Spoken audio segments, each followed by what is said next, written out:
Dissertação do programa de pós-graduação em Geografia da UFMG analisa o risco aviário em aeroportos da região metropolitana de Belo Horizonte. Mestrado da Faculdade de Odontologia da UFMG investiga a atuação de cirurgiões dentistas no cuidado pré-natal de gestantes na capital. Está no ar o Logia.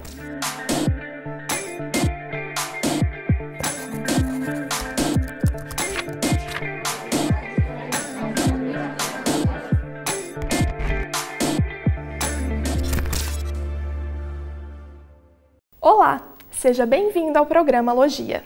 Você sabia? Os aeroportos atraem aves e por isso elas podem causar acidentes. Essa foi uma das discussões propostas em dissertação do programa de pós-graduação em Geografia da UFMG. Em entrevista ao Logia, o pesquisador Matheus Silva aponta como o risco aviário influencia não só a dinâmica dos aeroportos, mas também questões financeiras e de bem-estar humano, por exemplo. Confira a conversa agora em nossa reportagem.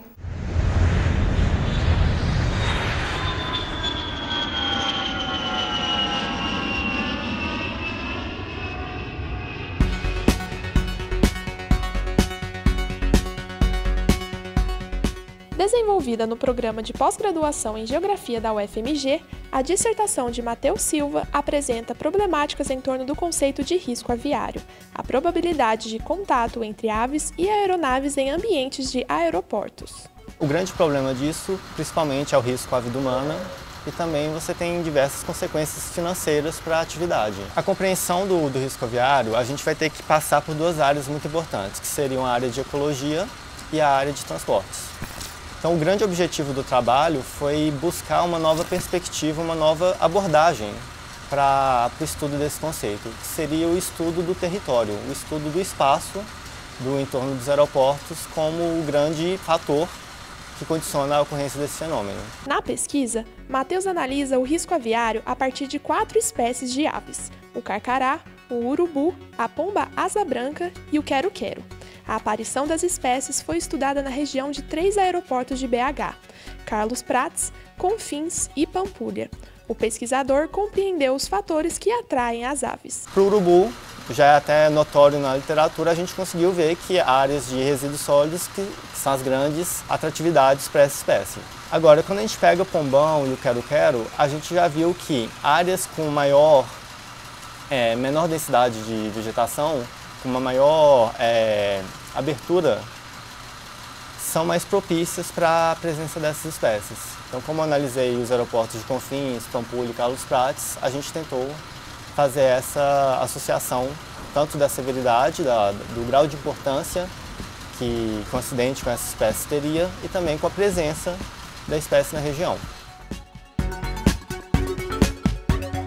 No Brasil, existem algumas normatizações, legislações que definem o que seria uma área de segurança aeroportuária ou, dependendo do órgão, que seria uma área de gerenciamento do risco aviário. Entidades públicas e privadas, órgãos governamentais têm que adotar medidas de atenção, realizar estudos para prevenção de acidentes.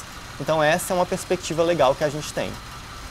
Só que nesse âmbito legal é muito mais uma forma de criar diretrizes, você ter um direcionamento para essa atividade. Trazer a perspectiva do uso do solo, da cobertura da vegetação para esse planejamento fomenta muito mais essas diretrizes que são criadas no âmbito legal. Como base metodológica, foi feita a análise do ambiente e das espécies, a partir de variáveis ambientais como, por exemplo, a topografia, a declividade, a cobertura vegetal e do solo e a presença de rodovias. A partir dessas variáveis e com essas espécies, nós fizemos uma espécie de questionário, aplicando o método de Delphi, para que especialistas de ornitologia, ecologia, área de geografia, trouxessem essa perspectiva do uso desses ambientes, mas em relação às aves. Então, nós pedimos que esses especialistas pegassem essas variáveis ambientais e criassem pesos, criassem uma ponderação para dizer que tal região, para o urubu, tem um determinado peso. A partir dessas ponderações, nós conseguimos julgar isso tudo a partir de uma média ponderada. A gente conseguiu criar um mapa de favorabilidade, um mapa de probabilidade de presença e de atração dessas aves para cada um desses fatores que a gente levantou. Com isso, conseguimos determinar áreas de alto e baixo potencial de atração dessas aves. Para o referencial teórico, a pesquisa embasa-se na literatura internacional, como os trabalhos de Brian E. Washburn e John D. Bradbury. Eles analisam o risco aviário a partir de áreas focais, diferentemente do que foi proposto por Matheus. O grande embasamento do trabalho foi a partir desses estudos internacionais que a gente tem com essas áreas focais, mas a gente também tentando trazer essa nova abordagem. No Brasil existem poucos estudos em relação ao risco aviário, e os estudos que existem também são em relação a essas áreas focais, por exemplo, a área de resíduos sólidos.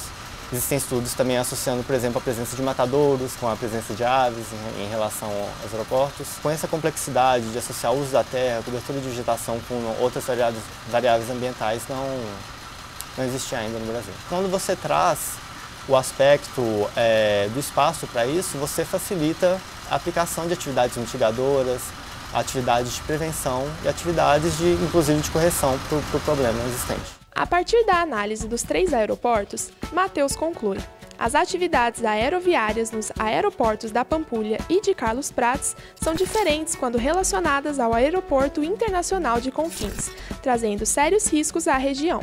A área do entorno da Pampulha e de Carlos Prates já é uma área urbana consolidada, ao contrário de Confins, que é um ambiente que está, apesar da existência de diversas unidades de conservação, de áreas de proteção, é um ambiente que está em constante transformação.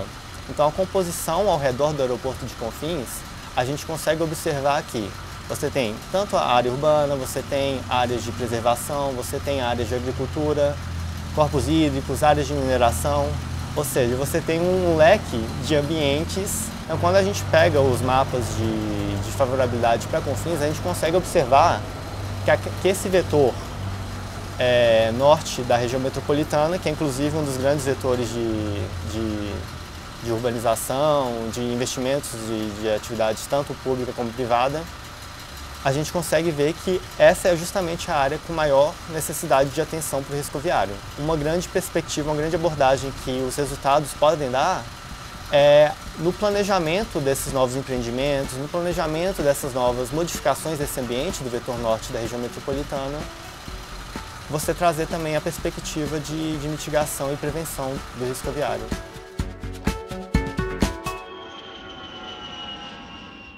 A saúde de um bebê não depende apenas do cuidado realizado durante a vida dele. Antes mesmo do nascimento, é importante a gestante ter um acompanhamento pré-natal de qualidade para garantir o conforto tanto da criança quanto da mãe. Em dissertação da Faculdade de Odontologia da UFMG, a pesquisadora Paula Molina Nogueira analisou a importância do pré-natal odontológico e como ele é desenvolvido aqui na capital mineira. E hoje ela está conosco para conversar sobre o tema. Paula, obrigada pela presença e seja muito bem-vinda à Logia. Eu que agradeço o convite, estamos aí. Legal.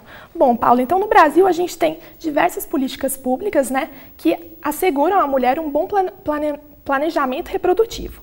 No caso do pré-natal odontológico, que foi o tema da sua pesquisa, como que funciona, e qual que é a importância do pré-natal para a mãe e para a criança? Então, como você disse, as políticas públicas em âmbito nacional, estadual e municipal, eles vão orientar que esse pré-natal ele aconteça durante os primeiros, já no início da gestação. Então, o ideal é que se comece nos primeiros trimestres da gestação e o pré-natal odontológico também se inicie nessa mesma época, para que já seja feita uma avaliação da condição bucal da gestante e um planejamento das ações a serem desenvolvidas ao longo da gestação, de acordo com a necessidade da gestante. E a importância desse pré-natal odontológico se vai principalmente no cuidado da mulher gestante. É importante que ela tenha garantida a sua saúde bucal, as suas orientações em relação ao cuidado com ela própria e também o cuidado com o bebê. E alguns estudos já mostram que alterações na gengiva, inflamações de gengiva, podem levar a gestante a desenvolver parto prematuro ou o bebê nascer de baixo peso em alguns grupos específicos. Então, tudo isso reforça essa necessidade de que o pré-natal odontológico integre o hall de ações do pré-natal que essa gestante irá realizar.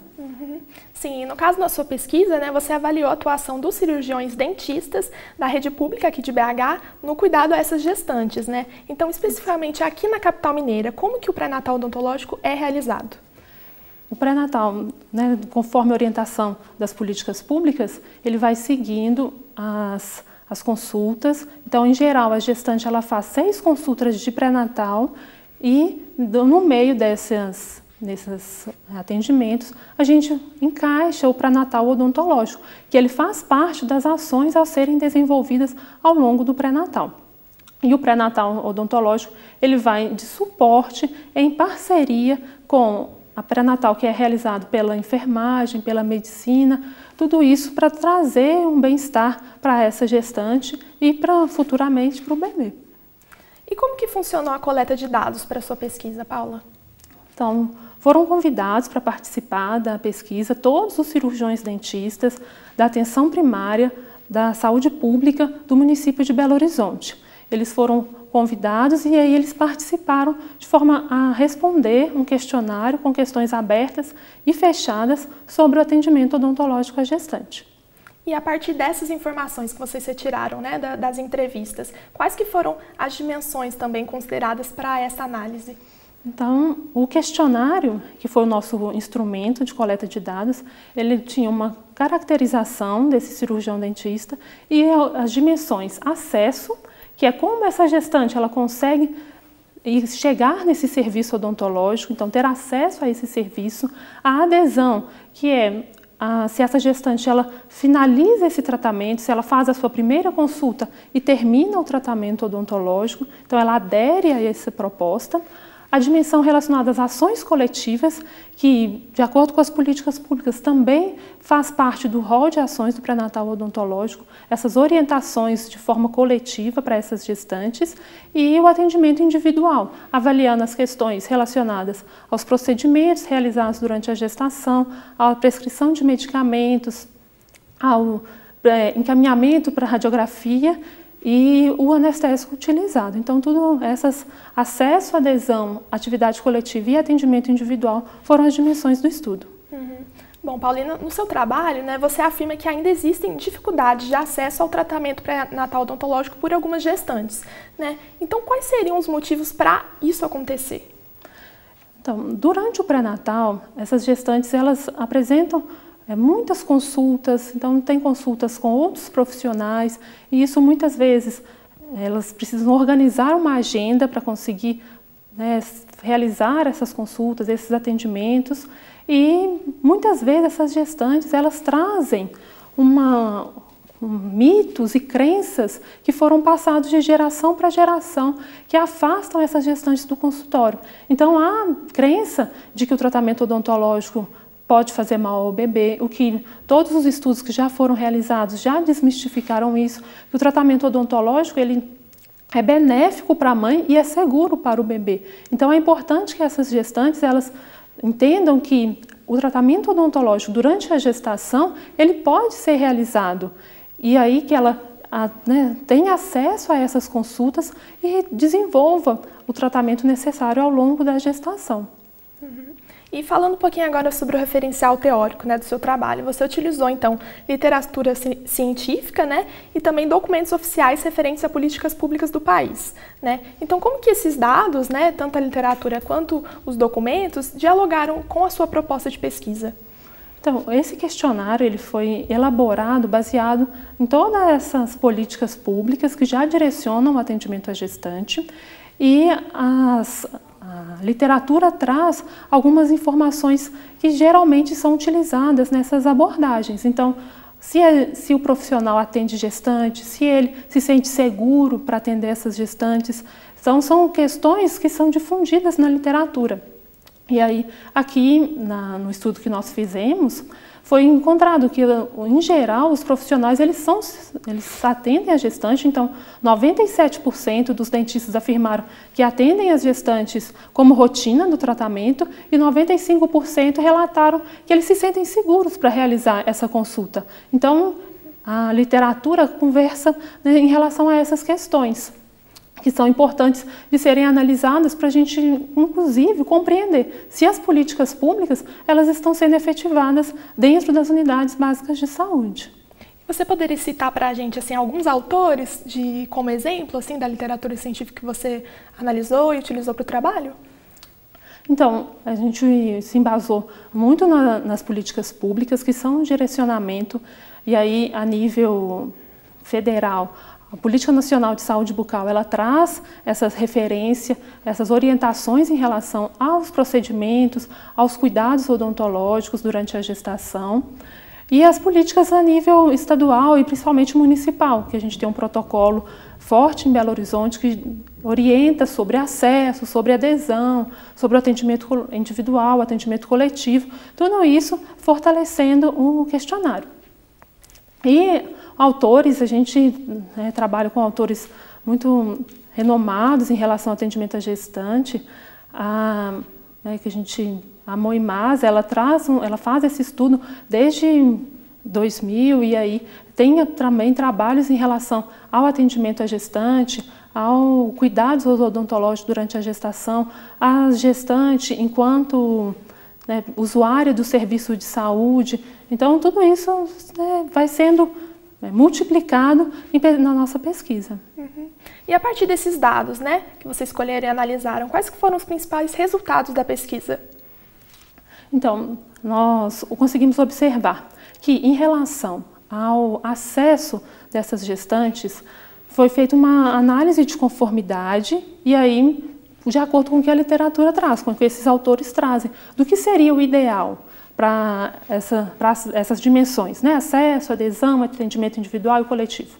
Então, nós comparamos as respostas dos cirurgiões dentistas com o que a literatura traz. E aí, em Belo Horizonte, o acesso, a dimensão acesso, teve 88% de conformidade. Então, é um valor alto para nível até nacional. A adesão teve um valor de 96% de conformidade. Então, essas gestantes, elas estão conseguindo acessar o tratamento odontológico e estão realizando esse tratamento, aderindo a ele.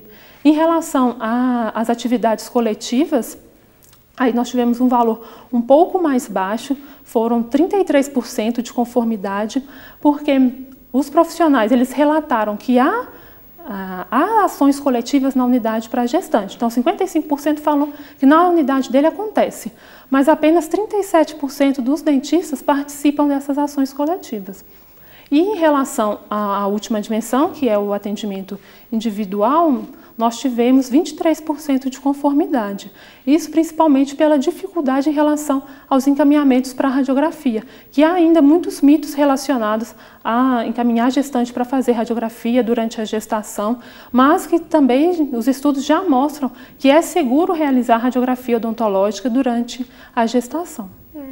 E no relatório, que você até cita no seu trabalho, o relatório da Secretaria Municipal de Saúde aqui de BH, eles afirmam que apenas 47,8% do território municipal está potencialmente coberto por essa atuação dos cirurgiões dentistas, da equipe de saúde bucal. Uhum. Então, como que isso influencia todos esses resultados que você citou anteriormente? Isso significa que apenas 48% da população tem um dentista de referência diretamente. E isso dificulta com que essas gestantes que estão nessas áreas descobertas, que elas possam conseguir acessar o serviço. Muitas vezes, essas áreas descobertas, elas são direcionadas para algum profissional, algum dentista. Mas acaba que há uma sobrecarga desses profissionais que estão na atenção primária, e aí vai dificultar o acesso dessa gestante, porque muitas vezes ela não vai conseguir agendar uma primeira consulta odontológica, vai dificultar a adesão, porque essa consulta odontológica ela vai ficar cada vez mais distante, porque são muitos usuários para uma única equipe de saúde bucal. Então, essa questão do acesso e adesão, elas ficam muito prejudicadas com essa baixa cobertura de atenção à saúde bucal. E a gente até já conversou anteriormente, né, sobre essas barreiras culturais relacionadas ao pré-natal, né, que tem até a questão das radiografias, né, que algumas gestantes acham que pode ser um possível risco à gravidez. E aí, então, nesse caso, né, a partir dessas barreiras, qual que é a importância, então, da atuação desses profissionais, a atuação e educação desses profissionais responsáveis que cuidam das gestantes? E aí é importante pensar não só na equipe de saúde bucal, pensar em todos os profissionais que trabalham na atenção primária, porque eles todos vão ser porta-vozes dessas informações. Porque muitas vezes a gestante ela vai chegar mesmo com essas dúvidas, com esses receios em relação ao tratamento odontológico, ela vai chegar com essa dúvida numa consulta com a enfermeira da unidade. Então é importante que toda a equipe de saúde da unidade ela possa ser multiplicador dessas informações, que o tratamento odontológico ele não causa problema para a gestante, então pode ser realizado esses procedimentos, restaurações, cirurgias, anestesia, é segura de ser realizada durante a gestação. As radiografias, elas também podem ser realizadas durante a gestação como meio de diagnóstico. Então, auxilia o profissional a desenvolver um melhor tratamento para essa gestante baseado nas informações que essa radiografia vai trazer.